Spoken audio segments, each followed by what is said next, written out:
Hello, Facebook friends and family. Michelle with Sacred Earth here.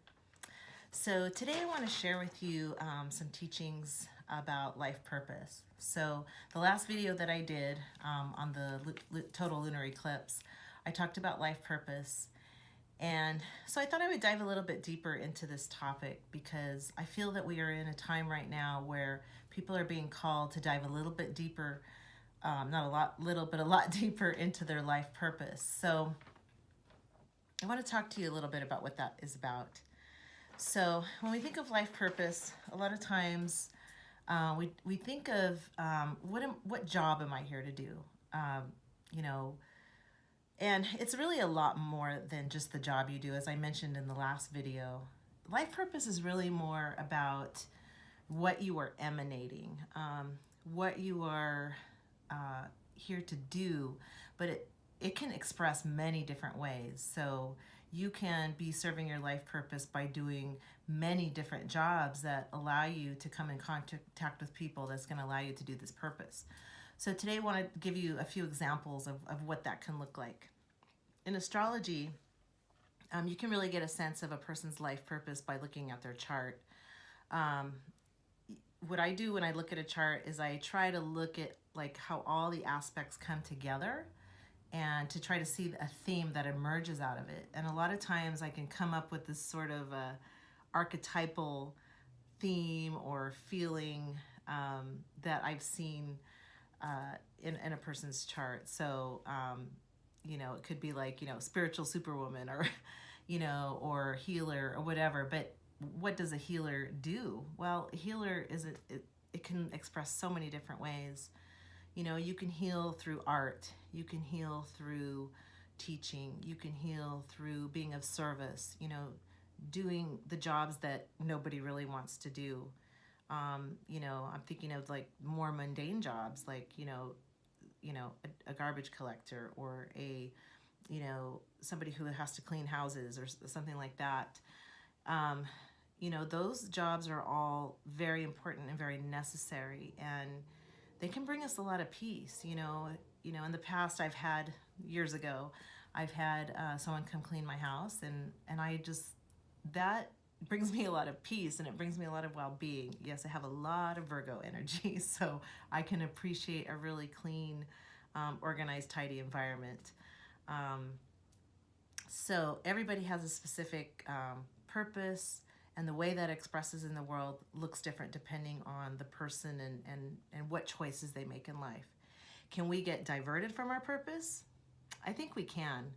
And the reason why we get diverted from our life purpose is because, you know, trauma comes in.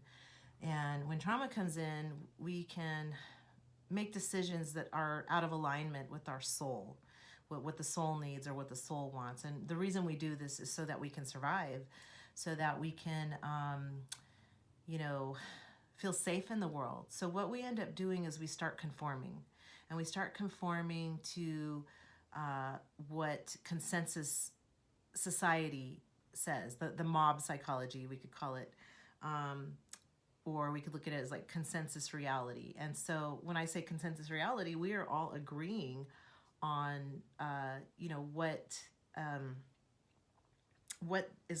the fabric of our reality is made of. And if enough people shift their consciousness, we shift our reality.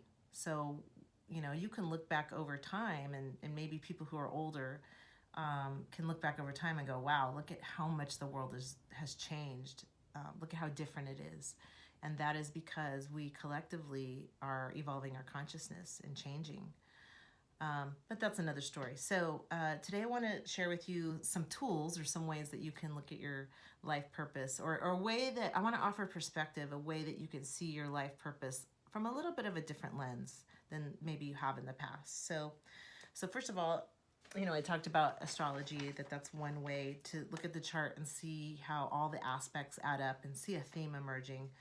But another way is to look at the north node. So the nodes of the moon, we have the north and the south nodes of the moon. They're imaginary points that show us where we have been in our past and what the good medicine for our soul is to move into the future. What I look at is dharma, or, you know, life purpose, like what would be the best medicine for your soul. We can also look at Saturn, I believe, but that's just my own personal belief. But if you look at this chart here, this is just random chart. You see that horseshoe looking thing. This is the north node of the moon. So this is your future. So this one is in Leo, and this shows a person who the good medicine for their soul is to do things that are very Leo-like, which is, you know, being creative, showing leadership, you know, finding opportunities to be in the spotlight, to shine. So, and also we look at the house. So that particular house was the career house, the 10th house. So, so when we look at that, we can get a good idea of, you know, what would be optimal for our soul's development and growth. And a lot of times we don't want to go in that direction because we are used to the south node. So if the north node's in Leo, the south node is going to be in Aquarius. And the lower expression of Aquarius, the shadow, is going to be to detach, to withdraw, to hide, to sort of blend in with the group. The higher Aquarius would be, they are very much concerned about the whole, like what benefits groups, like, you know. So there's two ways to look at it. So so by consciously working with the chart and going in the direction of the north node, we are able to get a little bit of a sense of some life purpose. So my particular one, I'll just share mine, is in Aries. So my south node is in Libra. So in the past, you could look at it as past lives if that's your belief system. In the past, my whole focus has been about the other. What does the other person need, or even maybe a little bit of identification of self through the other, or just a lot of focus on Libra things, Libra relationships. Libra is about relationships. It's also about, you know, art and creativity and that kind of thing. That's the default pattern. That's what's comfortable. The North Node is, you know, in Aries, is, you know, about leadership. It's about initiating something. It's about starting something. It's about, you know, being very energetic, the physical body. So this is the good medicine, is to do things that are very Aries-like, which could be, you know, getting out there and getting physical, participating in Aries-type activities. Could be, you know, sports, or, you know, just physical activities in general. But, you know, everything I'm talking about at kind of sort of a mundane level, but they are really much deeper and more broad than sometimes the definitions we give them, which we would look to evolutionary astrology to go deeper into that, which I absolutely love and very interested in. So it's a multi-layered science. So another thing that I have used to help learn about life purpose is the human design system. And I am by no means an expert in the human design system, but I'm just showing you that this is a tool, one way or one perspective of life purpose. And in the human design system, it's pretty complicated. They actually really focus on energy types. And so they look at, like, there's 4 basic energy types. So a good majority of the population are what they would call generators or manifesting generators. They're very high energy types. Then you have reflectors, you have projectors, and you have manifestors. And those are more rare types. I think the reflector is the rarest type, very small percentage of the population. So these 4 types all play a really important role in how we express, and they compare it to like a flashlight. So the generators are the batteries, and the reflectors sort of reflect that light out. The projectors project the light out, if you think about the design of a flashlight. So all these components are working together to serve a purpose on this earth that we live on. So I'm just going to read a little bit from the Human Design book, just to give you an idea of what some of the life purposes might look like. It's different than the job you do. So, for example, You know, in this system, there's like these gates and channels. I started to show you a minute ago. Hold on. It's kind of a glare there.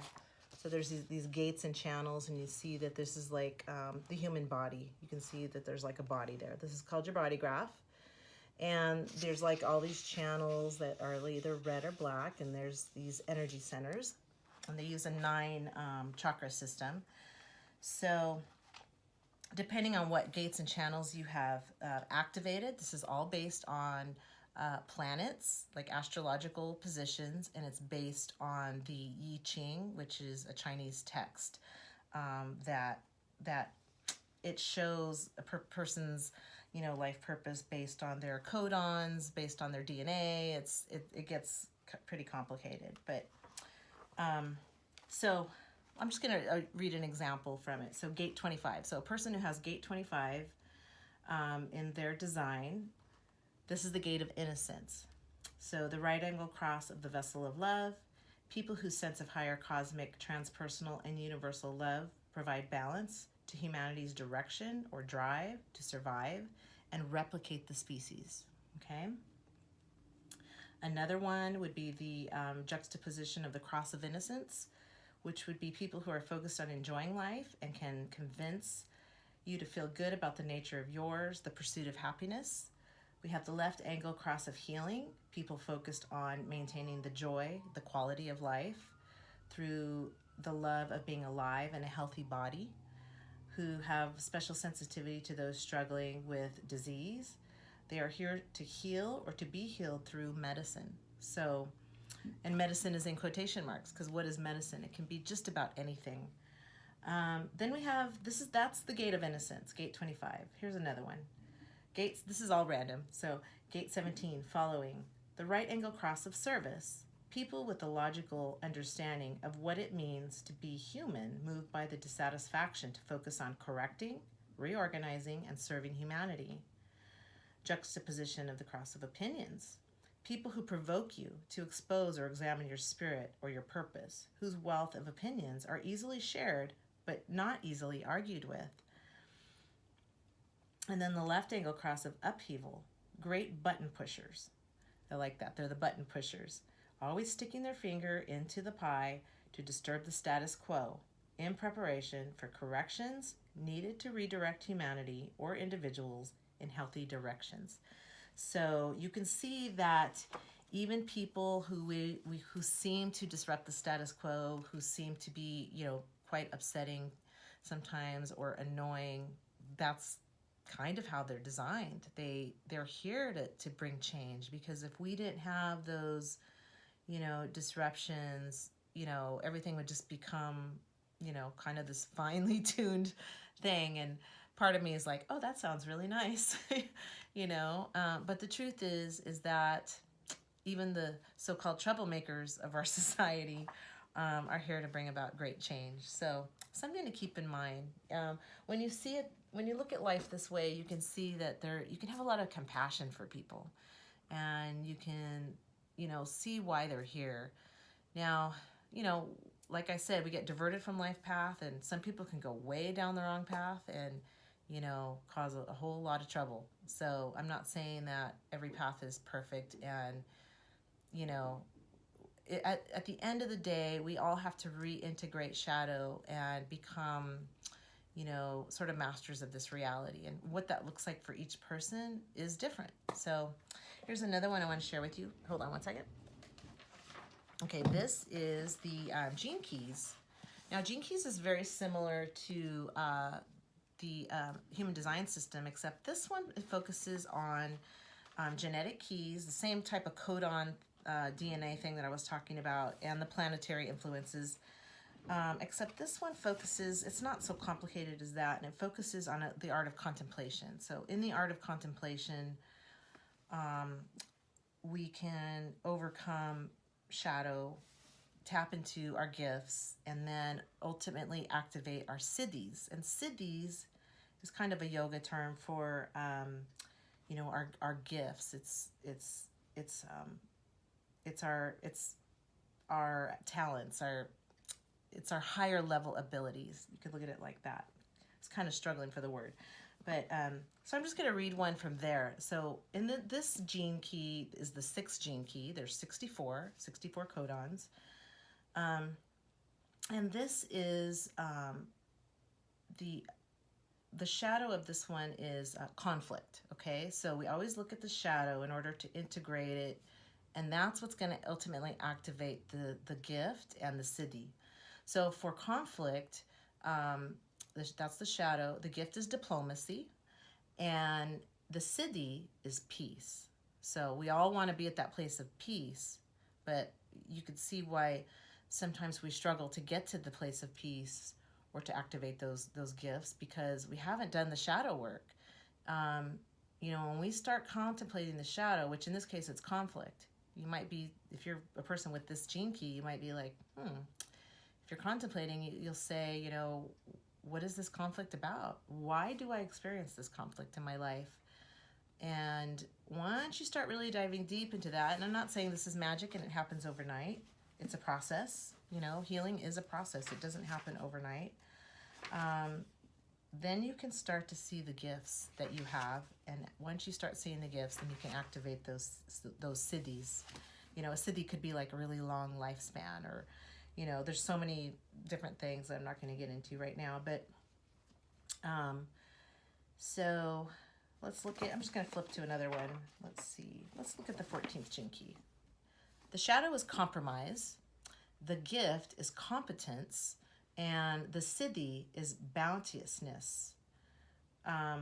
So you can see how by working on the shadow, you can get to the gift or the siddhi. Here's another one. Oh, this one happens to be mine. This is random, but this one does happen to be mine. This is the 15th gene key, and the shadow here is dullness. Okay, so that's my shadow, dullness. That's of many. Remember, there's many different gene keys. This is just one of them. The gift is magnetism, and the siddhi is fluorescence. And so fluorescence is like this flowering, and you know, there's like a freshness involved with it. So this is something I have contemplated, and it's one of those things that, you know, you can come back to again and again, and there's just always something new waiting for you there. So that's the gene keys. So these are just, you know, different ways or different perspectives to look at life purpose. So it's more than just the job you're doing. You can express your life purpose. Well, one of the things I've learned from my human design is, you know, my life purpose, one, there's many, but one is to bring about change, to be a change agent. And the other one is to, you know, help people to see their own uniqueness, to shine their unique gifts. And that is part of change, you know, because they're sort of intertwined. They work together. So anyway, just thought I would share that with you. Okay, so another thing I'm going to do today is I am going to pull some cards, because you know that's what I like to do. And so the driving question for these cards is going to be, what do people who are listening here now need to know about life purpose during this window of time? Okay, so I'm going to go right to the Earth Magic deck and just see what the Earth Magic deck has to say. That's the Earth Magic deck about life purpose. What do people need to know about life purpose during this window of time that we are in now, as we are getting called on a deeper level to move into life purpose, to really let go of the programming and what we've been told we should do, or what is accepted, or what is, you know, we tend to do what's accepted or what's programmed. Our reality, and this is my belief, we run on programs. So if you do things the same way that you've always done them, I'm not putting down consistency. I believe in consistency, and I believe in discipline, but sometimes we do need to change. So if you do things the way you've always done them, you're going to get the same results. So we need to really start stepping out and letting go of the fears. So let's see what this deck has to say. Okay, I'm just going to pull one card. Tree, grounding. So we see the tree, and we see roots. Okay, tree. And what I'm getting for that is I see the human form as being the tree. So this is about you. There's a glare there. I'll try to get out of that glare. There we go. This is you as a human being, really solidifying into this earth existence what your life purpose is. So think of the tree roots as your feet, and you're touching the earth, and those roots are just generating down into the earth. And you are so strong and so stable and so connected to the earth as you reach higher. So the branches of the tree reach higher, the roots reach down. So this is the connection or the bridging between heaven and earth. And so by bridging heaven and earth, you are living your purpose. Okay, so some people might be here to hold space for another person.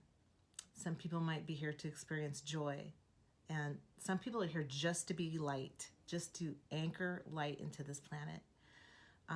But others are compelled to do more, and that's just fine. So this is about you really connecting heaven and earth, really bringing down into the world of matter what you're doing, like being super strong and super clear on it and super grounded. How do you do this? You do this by self-study, okay? You have to know yourself really well in order to really truly be living your purpose. This is about authenticity. So authenticity, think of a tree. Tree just grows. You know, a tree is part of nature. A tree is completely authentic and real, okay, and grounded. So knowing yourself, being authentic. The more you align with authenticity, even if you don't use any of these, dive deep like I have been doing, or into any of these systems, doesn't matter. What you are being called to do is be your most authentic self. That requires knowing yourself. That requires healing. That requires acknowledging your shadow, okay? So, tree, really good card. Okay, let's put that over here. Okay, so I'm going to pull from another deck now. I'm going to do the this animal messages deck. So let me just pull that. I didn't take them out of the boxes ahead of time.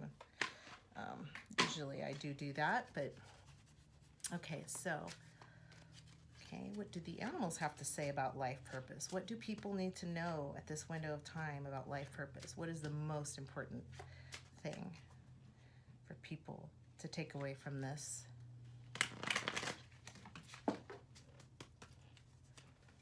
Sorry, one of my cards fell. Okay.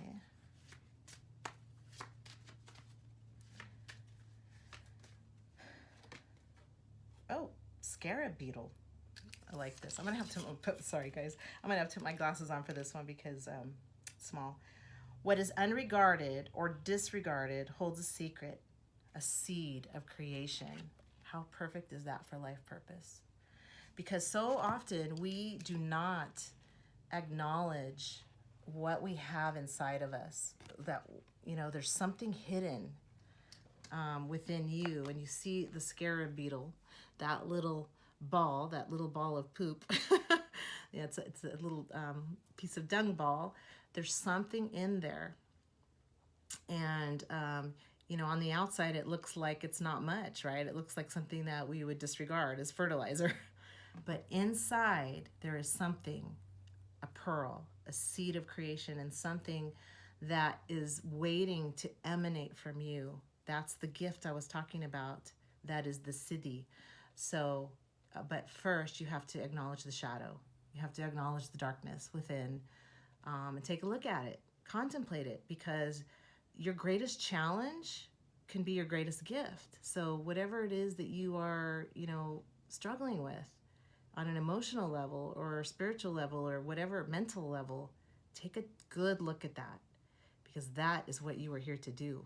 That is where you're going to make the most change. Okay? Okay. All right. So that is the animal magic. I'm sorry, not animal magic. The animal messages. Animal magic, something else. That is the animal messages. So anyway, So the next one is the Chakra deck. So the Chakra deck shows emotional patterns. It shows, you know, on a positive and negative level. So let's see what the Chakra deck has to say about your life purpose. Okay, there's a story that goes with each one of these. I generally don't really look at the book too much. Let's see. Okay, let's pull a card. Despondence. Okay, despondence. So this is a really interesting card. So if you look at despondence, you see this lady here. She's got, looks like her hair is sort of blowing in the wind, and she's got the earth inside her, and she's got, you know, all these vines growing around her. So despondence, what is despondence about? It's about not really engaging, okay? Becoming very despondent. You're not engaging with the world. You're not, you know, engaging with your purpose. So, and you see that there's something within her. There's a whole world of creation. It almost looks like she's pregnant, and she's, you know, there's something that she could give birth to. And if you look at her hair, the wind is blowing in her hair, and she looks beautiful, and she's got vines growing around her. And it shows our potential. It shows what we can create, what we can do. There's a seed of potential with you, and it reminds me of the other card, you know, the one with the seed of creation inside, with the dung beetle, with the scarab beetle. Okay, there's something waiting for you to fluoresce. I talked about the gift of fluorescence before, and that reminds me of her hair, where she's just kind of like coming alive. So you were being called to really dive into that part of yourself. And what have you been despondent about, or not really connecting with or acknowledging? That's the part of you that is going to grow. Okay. All right. So now, sometimes I'm going to use this life purpose deck, and I don't know if it's going to be the best one for this, but because sometimes it can be so specific, it might not apply, but let's just go with it. Let's just see what comes up and see what message is going to come through. Just feel like it's something that we all need to know, we need to work with. Let's see what happens.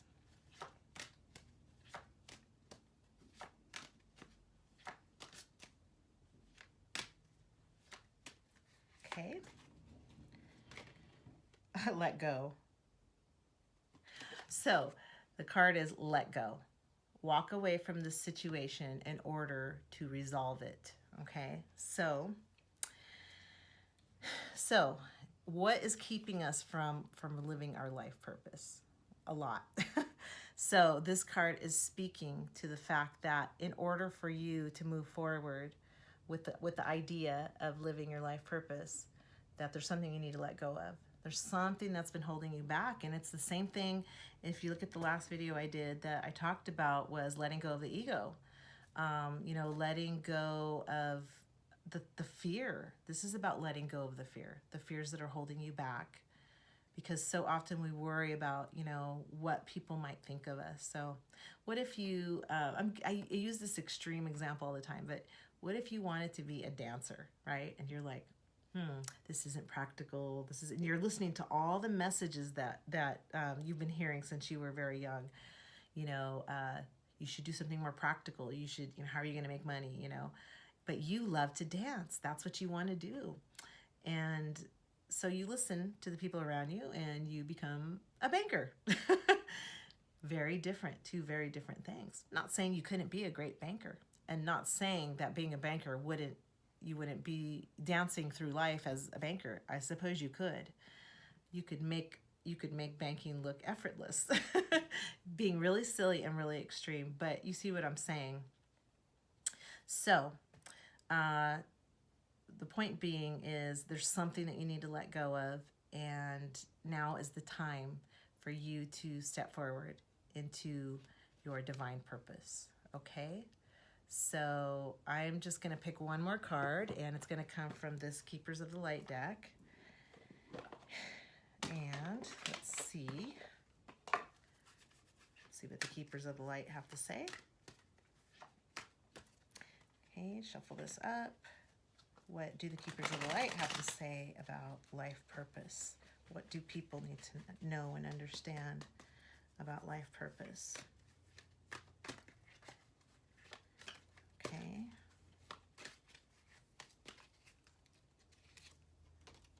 Oh, look at this. Lord Shiva, rise up, honor your inner force. Hold on. Steps are being given. Dance with the universe. So, you see Lord Shiva, okay? Rise up, all right? So again, this is a call. This is a wake-up call. This is a call, more of a call to action, okay? You are being asked to rise up. So what I want you to do, you have some homework.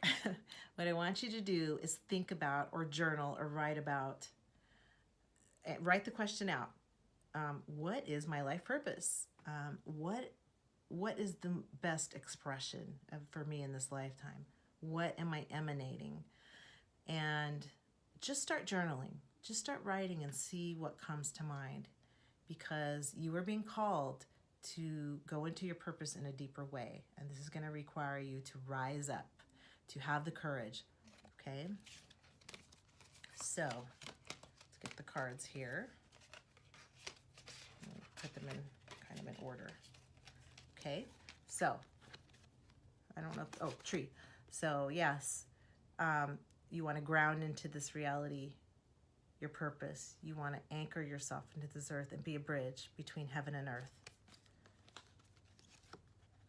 There is a seed of creation that's hidden with you that you have discarded as if it were nothing, and it's definitely something. Acknowledge it, see it, and do the shadow work. Despondence. Let go of despondence. Allow yourself to blossom and bloom, and let that seed of creation that's within you give birth to something. And let go. Let go of something. Let go of the fear that's holding you back. Let go of what other people are going to think. Let go of the mind programming. You can override it through your actions and your free will. And Lord Shiva, rise up. You are being called. This is the time.